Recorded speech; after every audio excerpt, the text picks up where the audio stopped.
question.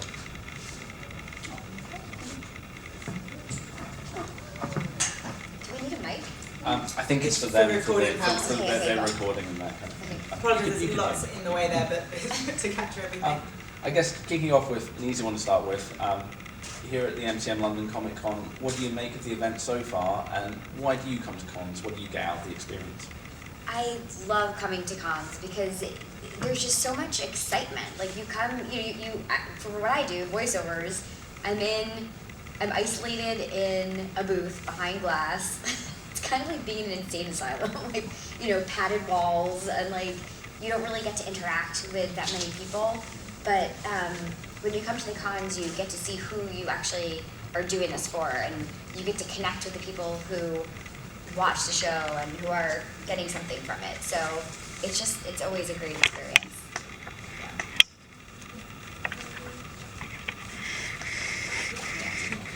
Another question? I guess, obviously talking about voice acting, you've been lucky enough to provide the voice of some pretty fantastic characters. Can you maybe walk us through, for you, some of your favourites, and the ones that people most often ask you to give them when you get to meet them at events like this? Oh yeah, so I guess one of my most exciting ones in the beginning of my career was Lumina from The Emperor's New School. I think, did you guys have that here? Yeah? Okay, cool. Disney Channel. That was a good one because it came from like a classic, from a Disney feature. And then I was like the only new character who was introduced to that world. Melina, I played Melina. So that was really exciting because that was my first like major Disney show.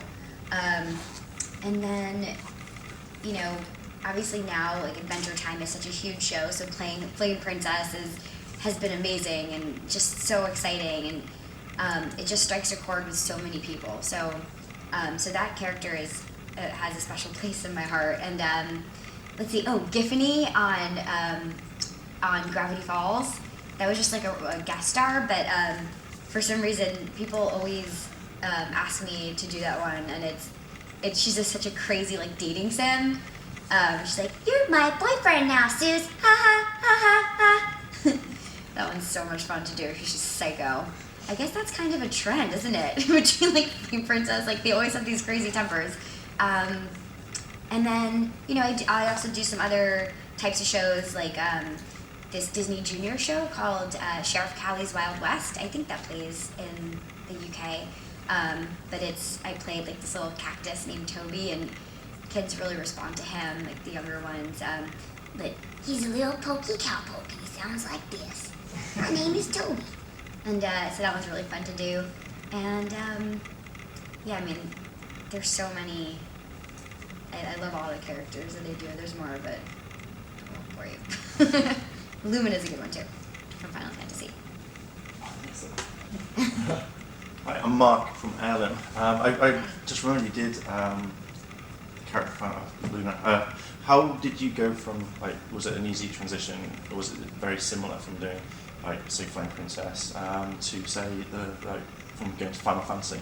Yeah, there's definitely, obviously, like a switch in the tone. And I think just going from original animation to video games, there's such different acting styles. Video games are very like real and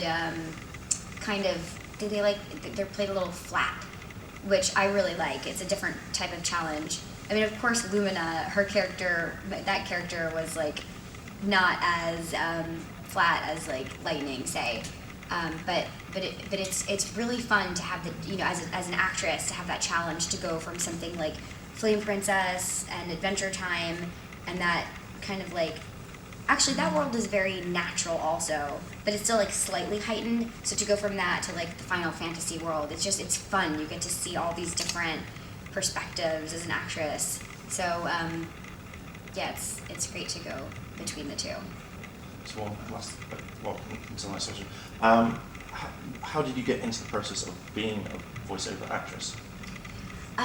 So I started acting on camera when I was younger. I got picked to be in this show when I was a kid, and it just eventually turned into animation, but the one thing that really stands out is I was in New York, I grew up in New York, and I auditioned for to play the role of this 4-year-old bear in Dumbo Part 2. And the casting directors were in Los Angeles. So I did the audition, you know, we sent them like an MP3, and I got a call back for it, and they hadn't seen me. So when I went in for the callback, and you know, again, this was remote, so it was a phone patch. I was like, "Hi, this is Jessica," and the casting director seemed so embarrassed. He's like, "Oh, I'm so sorry. I think we got the wrong Jessica." I'm like, "No, that was me." And I'd actually tricked Disney casting to thinking that I was actually a 4-year-old. So after that audition, he was like, "Look, you know," he's like, "you should definitely move to LA after, you know, you're done in New York," which I did. And then it took like a year, and then I started, you know, because animation really lives in Los Angeles. That's where it's made, and you can't be like a working animation actor without living in Los Angeles. So that's when it really happened for me, and it took off after I moved there. It took about a year, and then I booked like 5 pilots, and I was on a bunch of shows. I'm like, okay, I guess this is what I'm meant to do. So, yeah. Hi, I'm Alice from Audio Boom. Hi. So what do you love about voice acting in comparison to doing live action stuff? Voice acting is so amazing because you get to be so many different types of characters. I mean, I play a cactus, and I play like a fire princess who flies and like destroys things, and there's just such a huge diversity and range of characters that I'm able to play as a voice actress, and different ages and different genders. You know, it's just so much fun, and you get to be as creative as you possibly can. So it's very fulfilling for me as an actress. Hey there. Oh, hi. My question to you is, what has been your biggest highlight, and what do you plan to do next in your career? Well, I guess like as an actress, you don't really have too much control because, you know, a big part of my job is auditioning every day. So I never know what parts are, you know, I'm going to be auditioning for. So really, it's kind of an exciting lifestyle because you never know what's going to happen. Like, your next big role could be tomorrow, you know. And since I've been here in London, I've had to, you know, record auditions while I've been here on my travel mic. And yeah, you just never know. But so who knows what's next. But I do have some really exciting things coming up. A big video game that I, of course, can't announce or talk about, but it's a very cool character, and she's almost like a female Joker type of character. And that's going to be an exciting one to announce. And then I have a big Nickelodeon show coming out. It's called The Loud House, and I play 2 of the main characters. It's about a boy with 10 sisters. So every day, chaos ensues in the house, and it's really funny and well written, and it really pushes a few envelopes in you know, animation, I think. And then I have more Flame Princess coming up, so I'm excited for that. I've been recording some more episodes, so yeah, that's exciting. And then what was the other part of the question? The first. Oh, I'm sorry. That's okay.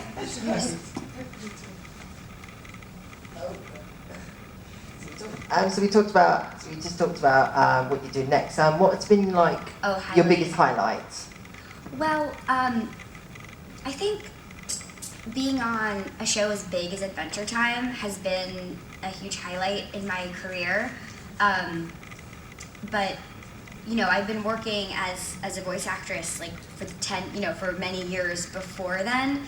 So I think having something as big as this show, it kind of, you know, brings a lot of my other characters, you know, to, you know, people's attention. So I think that's been the best thing for me so far, has been that. And hopefully there'll be more big, exciting things happening. So thank you for your questions. Hi, I'm Becca from League of Hi, Children. Rebecca. How are you? Out of all the roles you've voiced, is there one that you relate to the most as a person? Like you see yourself in that character?